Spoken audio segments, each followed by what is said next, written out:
Merde. Je suis étonné de savoir qu'aujourd'hui, tout ce que la Bible parle, les gens prennent cela à la légère. Et le milieu des enfants de Dieu, aujourd'hui, nous prenons la Bible et nous mettons cela dans le cadre des païens. Oui, ce qui est paradoxal et triste comme réalité, c'est que la parole de Dieu aujourd'hui, tout ce qui concerne le côté péché, enfer, concerne les païens. Le côté sanctification, paix, amour, joie concerne les enfants de Dieu. Est-ce que vous ne voyez pas qu'il y a un problème? Il y a un problème de conception et de compréhension de la parole de Dieu. Là où il y a démons, diables, ça concerne les sorciers, les rosicruciens, les francs-maçons. Là où il y a ange, là où il y a l'ange de l'Éternel, l'ange de Dieu, là où il y a l'archange Michel, Gabriel, c'est enfant de Dieu. Il y a là où il y a malédiction et autres. Non, ça c'est païen, c'est pour les païens. Non, comment? C'est pas pour un enfant de Dieu quand même. Quoi?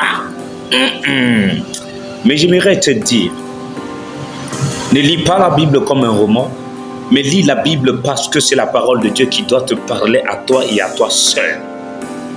Laissez-moi vous dire que dans la Bible, lors des rédactions, ces lettres n'étaient pas destinées aux païens. Ces lettres sont destinées aux enfants de Dieu, aux chrétiens qui ont eu à accepter la parole, mais ayant encore les liens de leur vie dans le monde traditionnel, et maintenant pour les amener à comprendre, pour les amener à faire la part des choses, pour les amener à ne pas confondre les choses, pour les amener à ne pas mélanger la sorcellerie avec Dieu et dire que c'est Dieu. Non. Alors, les apôtres et les prophètes ont adressé ce message pas aux païens. Laissez-moi vous dire une chose. C'est pas les païens, c'est les enfants de Dieu. L'enfer.